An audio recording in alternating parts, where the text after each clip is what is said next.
Are you aware of this reason why training programs are often ineffective? You just finished a leadership training course. And then, 3 weeks later, armed with your new knowledge, you have to handle a team crisis, and you end up dealing with it exactly the same way you did before the training. This suddenly raises the question of how applicable and lasting training programs really are, and what benefits they actually bring to the company. Too often, they remain just temporary fixes that miss out on opportunities for much deeper transformation. Let me explain Mind Mapping Decision's perspective on this point. The real challenge isn't about accumulating knowledge, but about developing metacognition, this transformative power, this ability to reflect on our own mental processes and ways of thinking.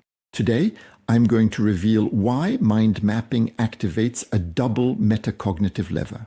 Why do training programs like in this example fail? The first challenge, visualizing our mental processes, metacognition. Metacognition is thinking about your own thinking in order to better understand and learn. But the problem is that we ourselves or our colleagues often memorize information with too few connections to what we already know. It's a kind of rootless culture. In that case, it's impossible to question our learning strategies, our behavioral choices, an accumulation of knowledge without understanding how our thinking is constructed and the actions it will determine. Mind mapping solves this difficulty by making the invisible visible. Because when you map out your thinking, you see the structure of your thoughts, the logical connections, the mental hierarchies. It moves, it breathes.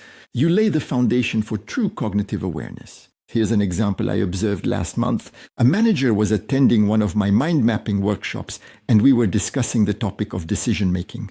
In the traditional method, as he had already practiced in a dedicated training, he listened, took linear notes, and left with a sense of understanding.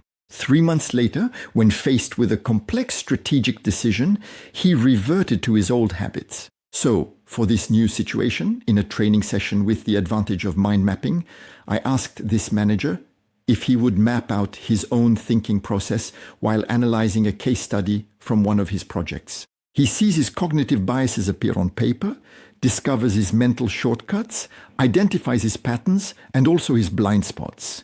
This visualization reveals mechanisms to him that he was completely unaware of. Mind mapping has this virtue with the right facilitation of making the invisible visible. The positive effects build up, and each mind map further strengthens your awareness of your own cognitive mechanisms. The learner discovers how they process information, which strategy works for them, and in what context, and where their mental strengths and weaknesses lie. He then develops increasingly efficient pairings between context and learning strategy on the one hand, as well as resonances between social interactions and behavioral choices on the other. And for me, it's pointless to talk about collective intelligence without these components.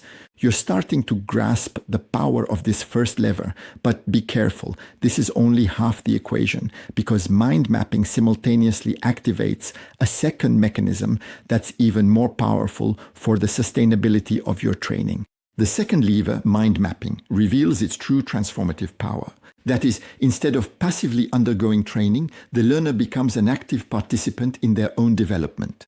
The mechanism works like this. When you map out your knowledge, you have to plan your thinking, check your intentions, monitor in real time, and then evaluate your own strategies, those that work and those that don't. The difference with traditional training then becomes obvious. In a traditional session, the information comes to you already structured and packaged.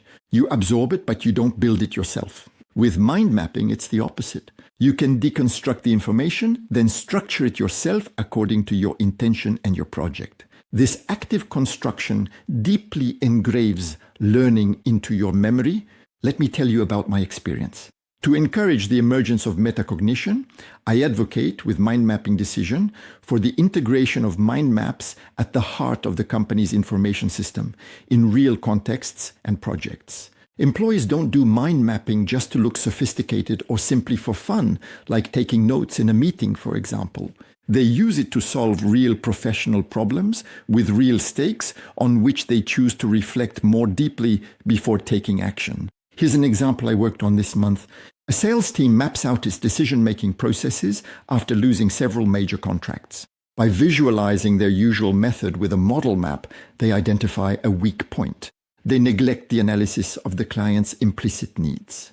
That is, not what the client said word for word, but perhaps what they actually meant, also about their underlying motivations, their fears, their uncertainties, including the uncertainty of dealing with our sales team. This realization, the need to look beyond the client's words, leads to a change in approach. And we worked with this sales team on coupling mental maps, not an endless list or a targeted sales pitch, but training to shift to a higher level of active listening. A lasting transformation of mental habits, not just the acquisition of a few new pieces of knowledge. Your employees thus develop new cognitive reflexes. They internalize more effective ways of thinking. And at that point, we can truly talk about unique talents being revealed. My personal belief is that you never rise to the level of the best things you learned in your training, like, for example, a list of arguments for my salespeople, but rather you fall back to the level that your perception and work organization systems allow you to reach. That's why I put so much emphasis on integrating mind maps into your daily routines. This result corresponds to a cumulative effect approach that I advocate with mind mapping decision. Each mind map reinforces previous learnings. This is how the training programs are designed. Your team members gradually develop metacognitive expertise that applies to all their professional challenges. They learn how to learn and not just how to memorize, because mind mapping decision aims to create self-regulation systems that then work without the need for constant supervision.